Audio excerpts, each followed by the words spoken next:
Okay, let's do this. The Walking Dead, Season 7, Episode 11, predictions.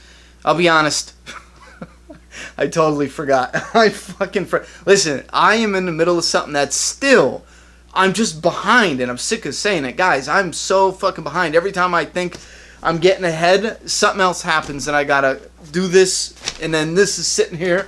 Anyway, that's besides the point. I normally make the prediction videos on Sunday night when the episode airs, and I forgot, and I recorded one yesterday. It was just bad, so instead of putting out a dumb fucking prediction, and it wasn't bad, I'm gonna give you the same predictions. It was just a 20-minute mess where I could have really trimmed the fat and given you a 5-minute discussion. Speaking of which, let me shut the fuck up and get into this. Eugene, he's gonna be treated good and make gunpowder. I don't fucking know. What else is there? I'm trying to look at the story and see what they can do with Eugene, but I'm just getting, he's scared as shit. It's going to be a little comedic. Negan surprises him and the audience by treating him good. Eugene makes gunpowder. Maybe he also sets up bombs and booby traps, but gives it the opportunity for Eugene to sabotage him or set him up in a way where he knows how to dismantle him later. Hence, somewhere down the line, Eugene can escape if they go that direction. If they don't, then they can rescue him when Rick and gang kick Negan's ass. Anyway, next up we have Negan in this episode. Clearly he's going to be looking for Daryl. That's going to be his main mission. At first I thought Negan was going to be doing other shit like running the sanctuary, but now I get the feeling that he's going to need to look for who helped Daryl escape. And this is something interesting that I can't believe I didn't even think about before, but we don't have an inside look at the sanctuary. Like, who gave Daryl the key is a complete surprise. If you're watching the show, if you're reading spoilers, it's probably not, but if you're watching the show, it's set up and designed to be a complete surprise. And we can start trimming off who, that's not the word I wanted, but we can start knocking off the ones who aren't the ones who gave him the key. Like Jesus. It's not Jesus. Stop saying that. There's no way that makes any sense. And then Daryl. Daryl didn't give himself the key. What the fuck am I talking about? Not Daryl. Dwight.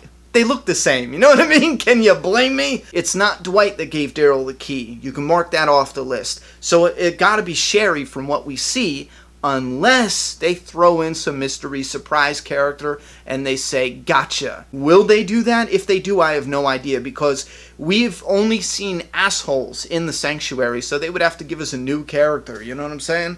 The only one we haven't seen that as an asshole is the doctor, and he has no fucking reason to give him the key. They never set up anything for him to give Daryl the key. He even told Daryl, oh, just do what Negan says and he'll treat you good, yada yada yada. So I don't know how that makes sense unless they're going to show us a flashback and make it make sense. I don't know. The doctor does have ties to the hilltop. Jesus was there. Maybe Jesus met up with the doctor and we'll see a flashback. I don't know. I think that is highly unlikely, but we'll see. What else do we get with Negan? He's setting up someone to get the iron. Everything's set the same. His gloves. Dwight is there. He has his gloves on. He's getting the iron ready, so somebody's getting the iron. I was always hoping that was reserved for the cheaters, but it does look like that is a burn for everyone who breaks the rules, leading me to feel like a lot more people should have a burnt face, because you're going to be getting new people joining all the time. So you're going to have some people who are going to buck at the authority. Not everyone's going to show up and be like, yeah, this Negan guy's the real deal. Some people are going to show up and they don't see anyone get the iron and they're going to break rules and they're going to get the iron. So I feel like we need to see more people with fucking irons, you know, to their faces. Some more macaroni and cheese faces.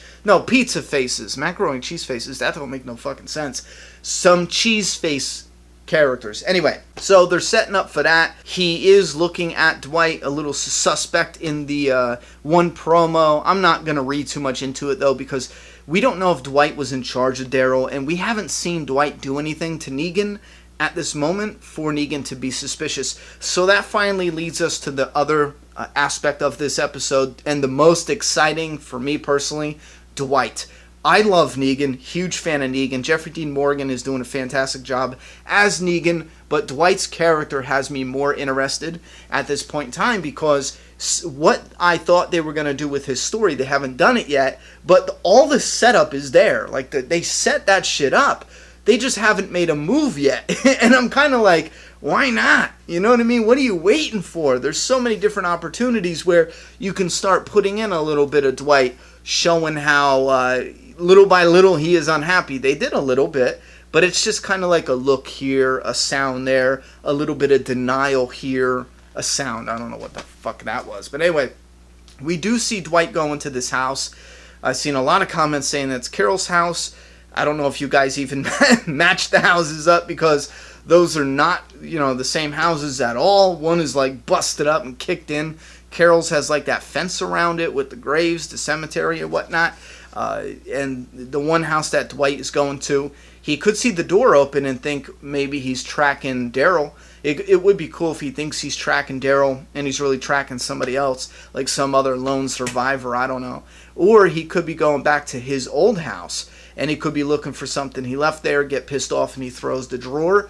I don't know. Something gives me the feeling that something happens at the sanctuary. It could be something Negan says. We do hear Negan say in the trailer that, oh, he's emotional. He could be sitting there talking to Sherry and talking shit on Dwight, calling him emotional, all this other shit, and it could piss Dwight off enough to be like, man, fuck Negan. When he's leaving, we also see Dwight looking at the blood, Joey's blood, and he could be thinking several different things. He could be thinking, man, that blood's on my hands, Joey didn't deserve that.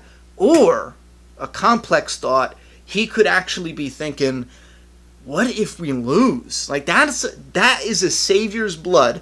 His head is bashed in on Savior's territory. Like, the one spot you never imagine getting attacked. You know what I mean? In your stronghold, in your headquarters.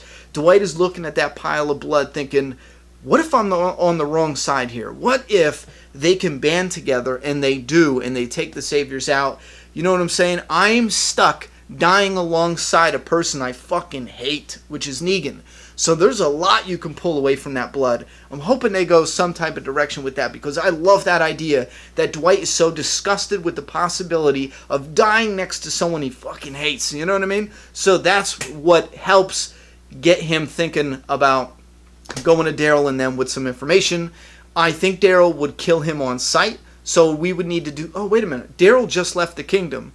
And they're playing around with time. So if Daryl just left the kingdom, Dwight's out looking for Daryl. Maybe Daryl runs into some Saviors and Dwight helps him out. That would buy Dwight some time for Daryl not to shoot him in the face. You know what I'm saying? Because if Daryl runs into Dwight, he's going to try to kill him. Definitely. That would actually be pretty neat. They're both behind trees shooting bolts at each other. They're hitting off the trees. Like, pating, pating. And then they're talking to each other in between loading the crossbow. I don't fucking know. Anyway, yeah, that's it. Listen, we got Daryl who has a crossbow, Dwight who has a crossbow. There was so many people thinking we can only have one person with a crossbow on this show, and I'm just glad they went ahead and did this, because I think it's such a ridiculous idea thinking that only one character can have a crossbow. I do think it would have been better for the shot, and this is only a small thing, if when Richard gave Daryl the crossbow, there was a few of them laying there. Because if you hit like a Dick's Sporting Goods or somewhere they sold crossbows, you would take a whole shit ton. So you'd have a bunch of them laying out there, you know what I mean? I think it would have been better to show that they have a lot more, to show that they're not as unique, you know what I mean? Daryl might be one of the only ones, besides Dwight now, to use it and use it well, so that is what still maintains that as a Daryl weapon, but at least show us that others are around. Maybe other people don't want to use them. That's not a prediction, that's just a critique. I'm going to get going because that's all the predictions I got. Let me know what you guys think about this episode. I'm not going to fucking read them though, because some of you bitches be using fucking spoilers as your predictions. So, fuck you. I will go back afterwards and read them. I always do when it comes to the predictions. However, if you want to discuss predictions, you know where to go to find me. I'm done talking. It's fucking your turn. Oh, they're gonna complain. Ronnie, how dare you wear that racist shirt? Ronnie's a racist. Subscribe now.